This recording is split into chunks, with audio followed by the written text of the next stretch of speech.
Okay, welcome to Generactive.net. My name is David Cool, and today we will be interviewing installation artist and new media artist Sam Van Aken. Hello, Sam. How are you? Good, and you? Great, great. Thanks for agreeing to talk with us today. Absolutely. Yeah, so can you tell us a little bit about your background and your progression towards the mediums you're working with today? Yeah, well, obviously my background is in art. So I guess sort of formative experiences for me were after undergrad, I had a year where I went and studied in Poland. And this is about 5 or 6 years after the wall came down Oh, and wow. communism fell. And so I worked with former dissident artists under the communist regime. And Wow. one of the things was they were all using sort of materials at hand, and the artwork all had sort of like a social and political end to it too. So it was Right. not just artwork that sat, in the gallery, and it was so radically different than what was sort of the fashion at the time in terms of art making, or what was being taught as art in schools and institutions in the States. And Right. I really think that was, even at that time, there was a strong influence on new technologies there, Hmm. um, which I think that was really sort of like a formative experience for me. Yeah. Yeah. So, do you mean new technologies in actual like technologies coming in, or just kind of new approaches, or that kind of pragmatism of finding stuff to use?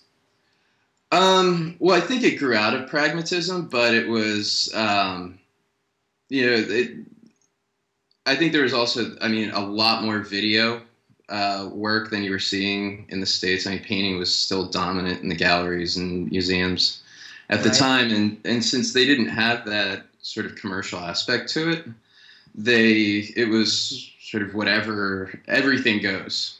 Right. So I think everything got sort of grouped into that. Yeah. Yeah. Well, so from looking at your work, it seems like your work covers a lot of ground too. From kind of performative aspects to installation to the newer stuff you're doing that we'll talk about as well. But so, how do you see yourself? I mean, I see, I described you as new media artist and installation artist, but it seems like you do a whole realm.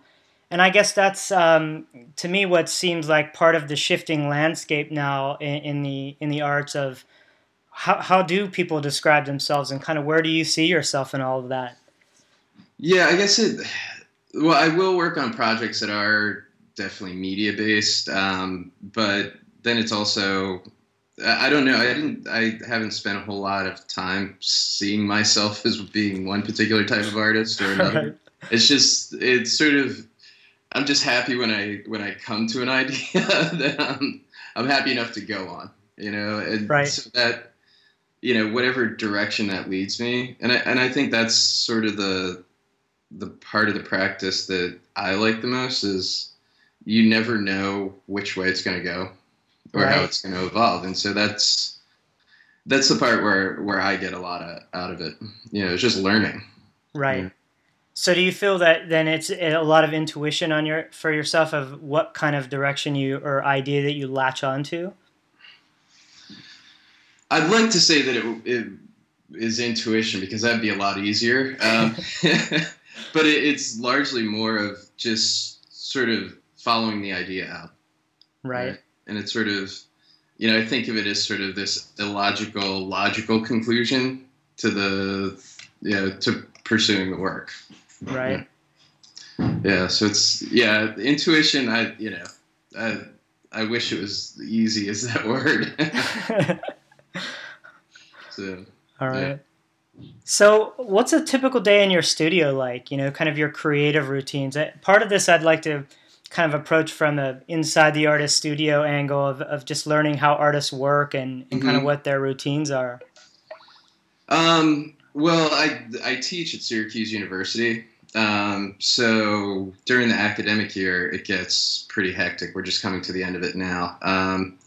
But a typical day, no matter what, would be I try to get about 2 hours in the morning of just working on ideas, or drawings or something along those lines. It might be reading, You know, that I just try to cut out as sort of like my time, and it tends to, I find it makes the day more productive. And then sort of after that, it's mostly doing research for projects. I mean, not really knowing what I'm doing necessitates me doing a lot of research. So then I'll typically be at the studio by 10 or so, and then just working. And I guess that largely also depends on what I'm working on at the time. Yesterday, actually, this whole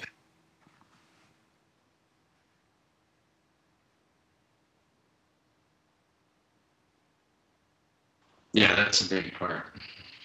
So yeah, that's generally the gist of it, though. Yeah. Yeah, I And I lost think I'm you a gonna little watch bit it. on that last part, but I think I got some of it there. Uh, okay, yeah, I was just saying, like, it changes based on what the project is at the time. Right, But I mean, so like this past month I've been working in my orchard and nursery, working right. on trees, and yeah, and so it usually wraps up at the end of the day with you know, just catching up on the rest of the day that I put off. Right. Yeah. So, in terms of your research, kind of, because I find myself getting sucked into research as well, where Mhm.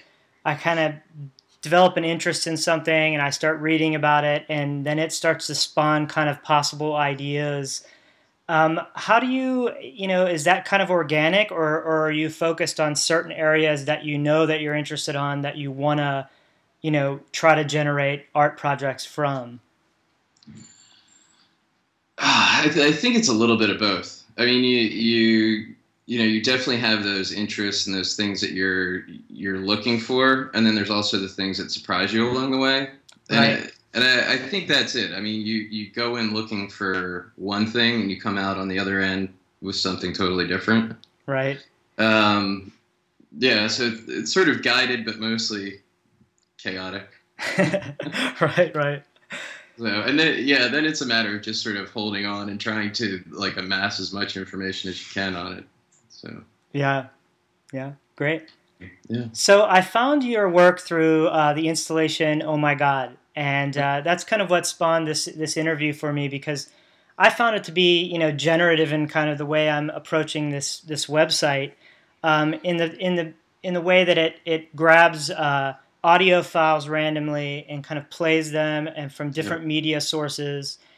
And so, it'd be great to hear kind of how your process was to come to that idea, and then kind of what maybe versions you went through because it's a rather large installation, yeah, and then kind of like the technology behind it. I mean, I've seen a few photos and things, but I'd be fascinated from the tech geek end to just kind of hear how you technically achieved it, and then if you had to learn those skills or if it's just something that you knew about or what have you. yeah. Oh wow, where to start? Okay. I guess it really started with that phrase, "Oh my God," and it was actually the first time I really thought about it was on September 11th Oh when yeah. there was that video. It was shot from New Jersey of the second plane crashing into the tower, and it's once I knew that like family and friends in Lower Manhattan were okay. Um, One thing I started to look at was they just kept playing that clip over and over on TV to the point where the video it almost became numbing, but that audio still was just it sends chills down your spine. Yeah, just cuts Uh, through you. Yeah. and so at the time I had just been in Manhattan, and then I had taken a job up in Maine. So I was like in the middle of nowhere in Maine, and this idea came across my head of like I don't even know if this thing this could all be an artifice. I would have no idea being in isolated Maine, and I started to look at the way that phrase is used because it's a throwaway phrase, but then it's something that has like extreme joy or extreme horror. Right. And a lot of my work at the time was really focused on that idea of between, like inhabiting this sort of between space. And so that phrase being so ambiguous and having so many significance, I thought was pretty interesting because it all depends entirely on your interpretation of it. And it's, I mean, doing a lot of research in porn and horror movies, Yeah.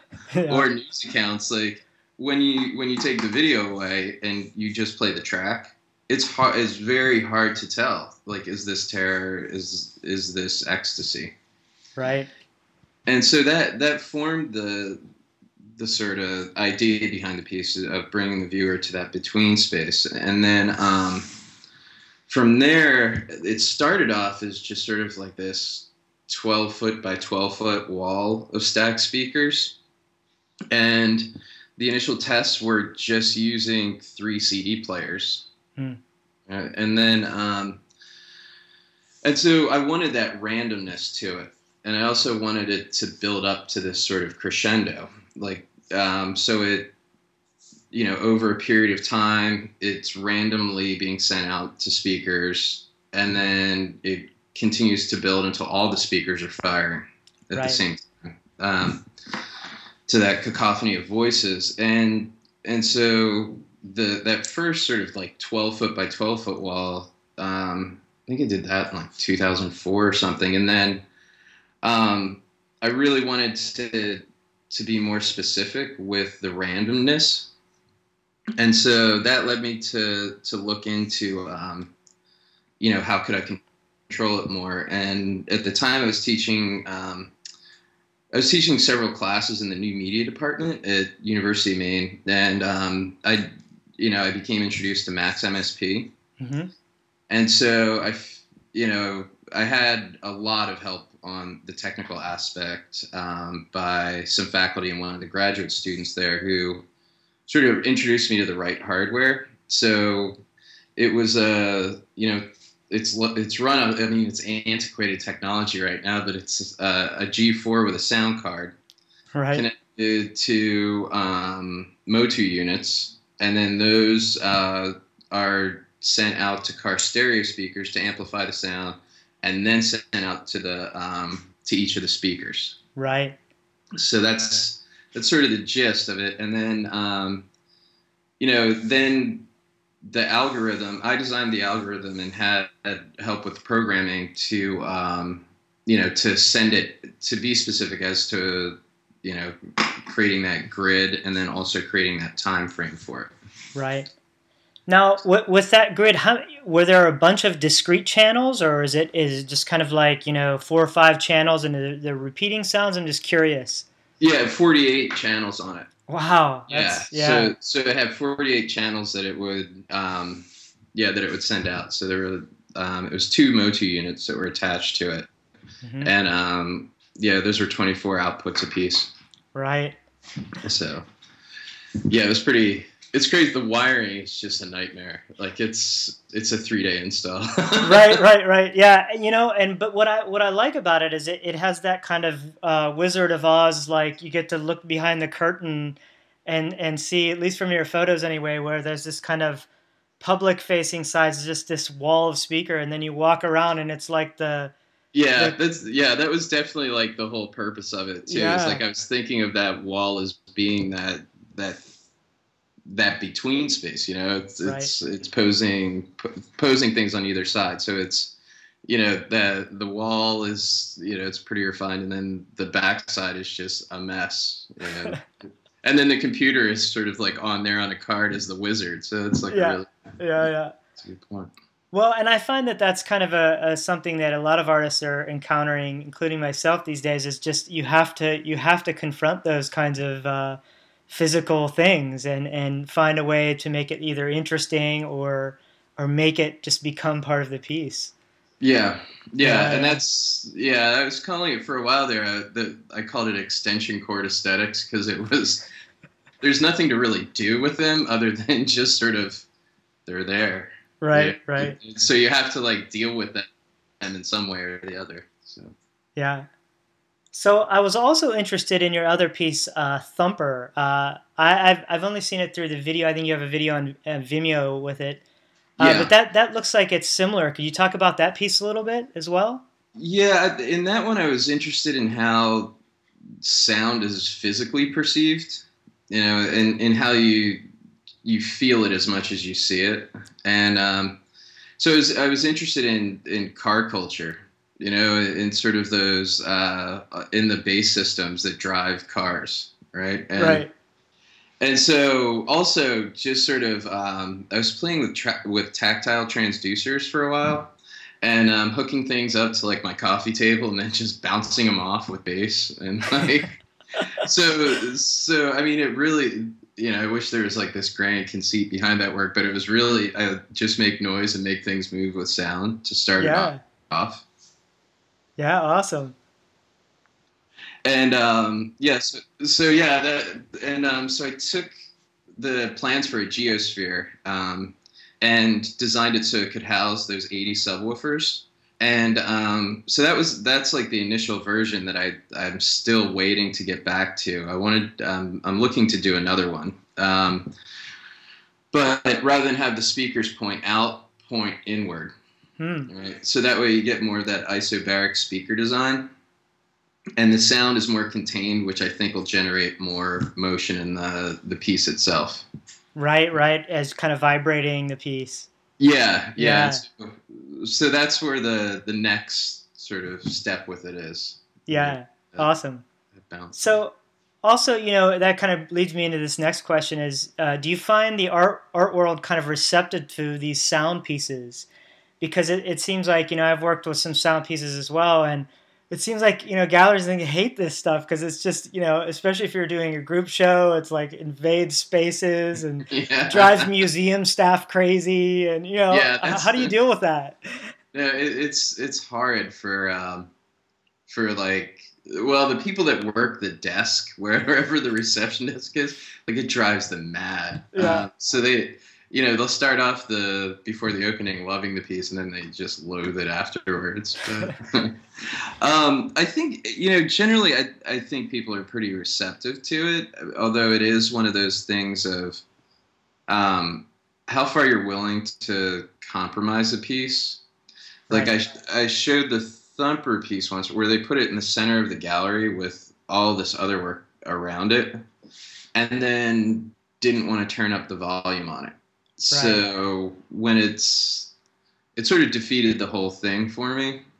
Yeah. Of and so I guess that's more my own. I guess that's me rather than the gallery deciding what works best for it than anything else. But I think generally, like, you see a lot more places that are interested in doing that, and I think it also, like museums, you start to see them want to fill the spaces that aren't the galleries, that aren't the sort of painting, sculpture galleries. So Right.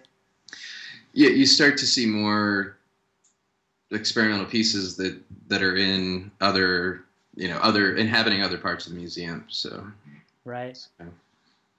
So for both of those pieces, I mean, you said you did some amount of collaboration, which I guess it's a good time to talk about. That was one of my yeah. questions was, how do you feel about collaboration in your own process? And just, it seems like that's becoming much more of a part of a lot of people's practices these days.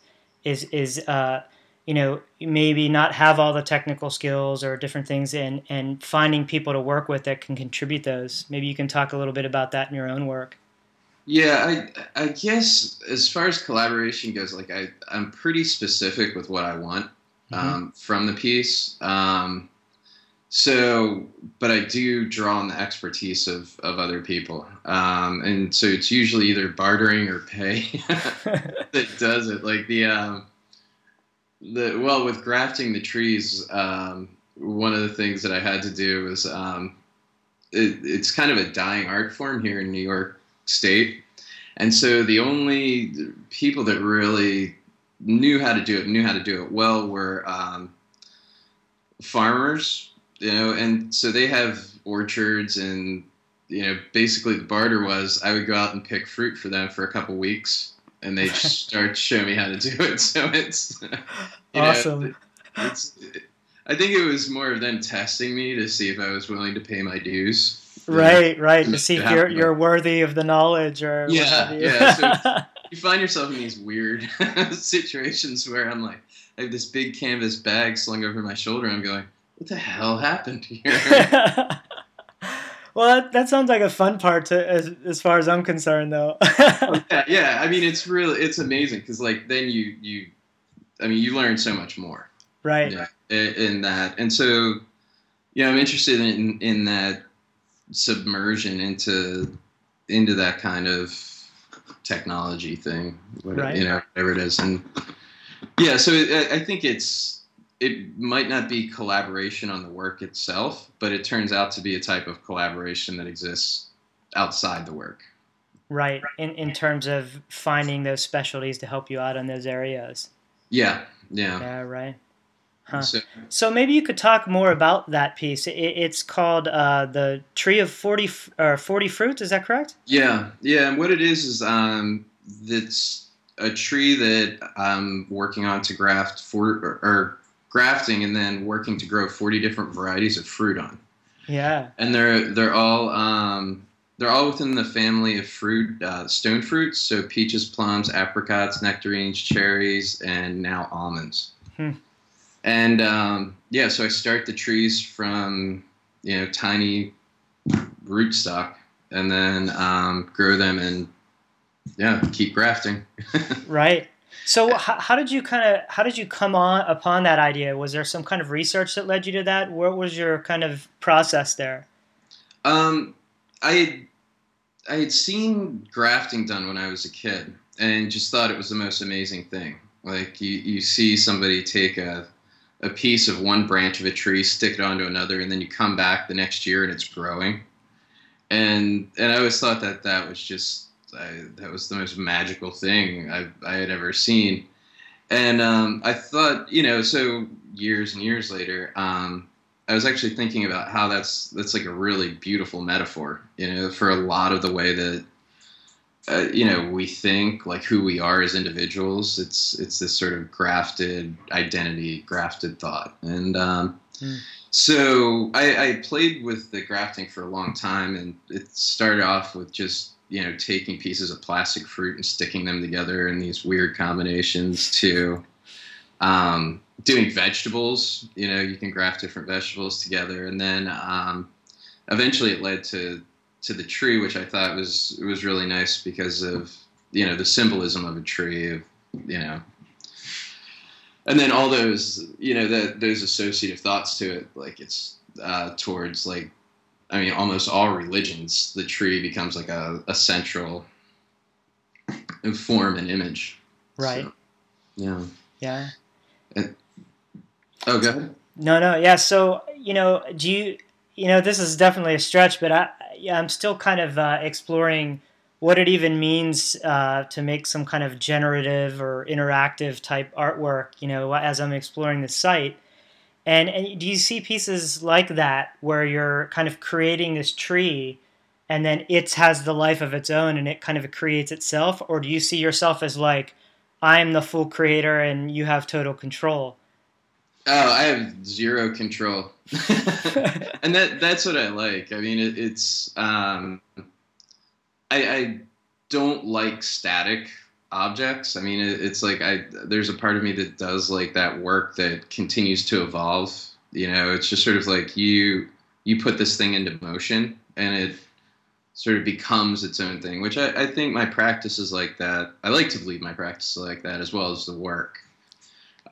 So it's not the same viewing experience twice. Right. And to also, and I think that's tied to looking at different phenomena as metaphor, as opposed to looking at an image or an object as a metaphor. Right.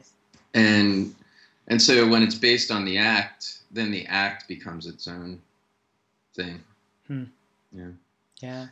So I see so many people these days, like in terms of computer kind of generated art, where they're mimicking these kind of biological systems and having Hmm. things kind of take on and grow and do these things.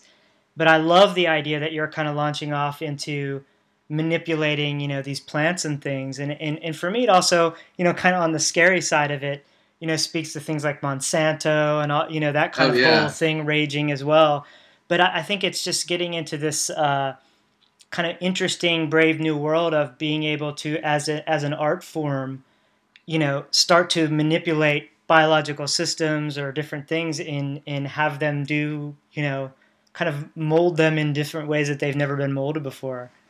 Yeah, it's although I mean the no, I totally buy onto that thing where it's actually working like you're not working with a artifice so much as you're working with something lived, and that really I'm really interested in that idea, but um, yeah, I thought about that a lot too with that idea of grafting and doing sort of genetic manipulation, Mm-hmm. but I decided on grafting, which is a much older technology. I mean, Right, I think the earliest known use of it is like 5,000 years ago. right, Like, so it's, and the trees don't reproduce either. So each individual branch maintains its own genetic identity. right, And, yeah, but the idea of shaping real experiences, that to me is really interesting.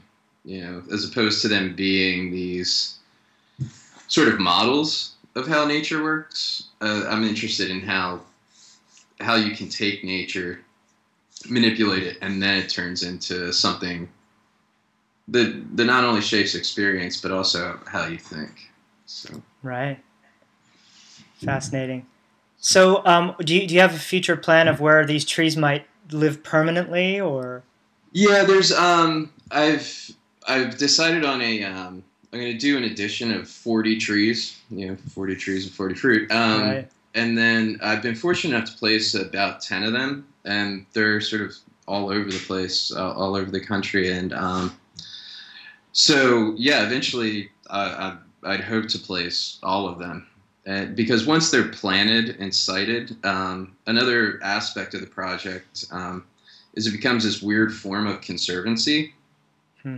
The One of the things that I got into with the project was, and this is sort of like a totally strange offshoot, was I found out that a lot of agriculture becomes centralized to specific areas. So I'm in central New York, and it used to be it used to be the place to grow stone fruits in the United States. Well, that has since moved out to California. Yeah, California. And in that time, there were all these like sort of heirloom species of fruit that were developed that are now dying off because they're tearing out orchards all over the place. And then I started working with Cornell to find out that they had one of the last sort of archives of all these heirloom species, and they were going to tear out their orchard. So I decided I would take it over for a few years until I could graft their varieties onto my trees. So that's how it initially started. But then with each of the individual trees, what I try to do is go to orchards around the area and collect varieties from around that location and graft them all onto the tree wherever it's placed. Right. So, as part of this project, I mean, I'm curious to whether is just the tree the final output, or do you document your research? Do you document some of the things you're doing as part of the project in some way and present that as well, or is it just the tree as the output? Yeah, I've documented. Yeah, it's weird. I've been documenting sort of like every aspect without really knowing where it's going. Mm-hmm. There isn't really a record of what the blossoms or fruit look like from all of these trees. So I've been photographing the blossoms, photographing the fruit. And then also there hasn't really been any research on the compatibility that exists between species of stone fruit. So that's been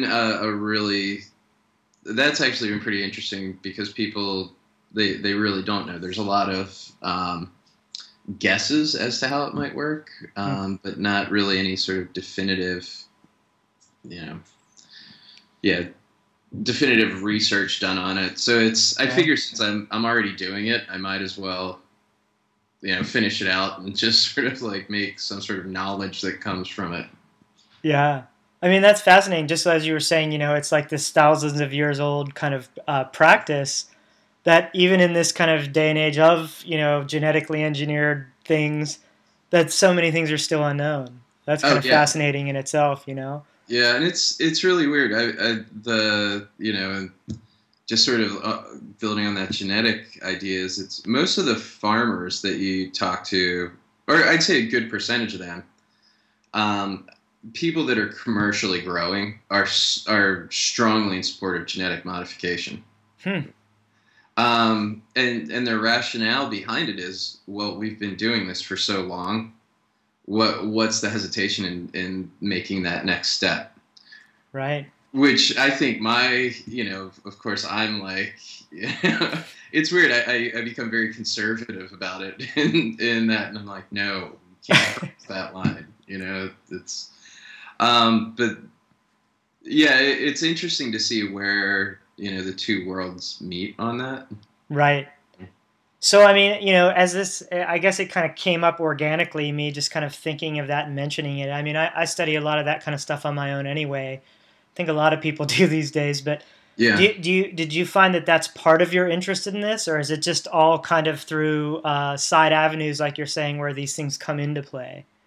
Well, I think definitely using fruit and grafting. I was hoping that I didn't want the work to be specifically focused on that idea, but Mhm. I think it's a nice avenue that the piece can sort of introduce you to, like a Right. sort of avenue of thought. Um, because it is. I mean, that's going to be that is a huge concern. That's a huge issue. I mean, Yeah. food production is largely, yeah, that's right up there with climate change. So, Yeah. It is huge. So I've just one more question for you. What are you currently working on, and what do you have shows and things planned? What's your next venue? yeah, the couple projects I'm working on a tree of 12 seasons. So, a tree that'll produce fruit throughout the year. Hmm. And so that piece is it's largely kept within a greenhouse where I can climate control certain sections of the tree to try to get it to blossom, to fruit at certain times. So that's one piece. I'm working on sort of going back to this one piece that I had done earlier with it's called Becoming Roy Neary, where I took on the role of Richard Dreyfuss's character from Close Encounters, and like the whole notion behind that was trying to do a contemporary version of Don Quixote, and so I've become really interested in sort of where narratives collapse, like where where one narrative comes up against another, and the Right. dissonance that occurs between the two. And so that's another project that'll be shown at Massachusetts College of Art Hmm. in the fall, and then I'm doing a No, couple. wait. That's the becoming Roy Neary piece. Is that what you're talking about, or is this something Oh, it'll different? be sort of based on that, but it'll be Ah, another, taking other narratives, great. sort of in that realm. And then there'll be another show at Munson Williams Proctor Art Institute, and that's in Utica, New York. And so that'll be another big installation that's coming up in the fall. And then just keeping the trees growing. Yeah. Yeah. Awesome. Well, great. So, so yeah, that's pretty much what I'm working on.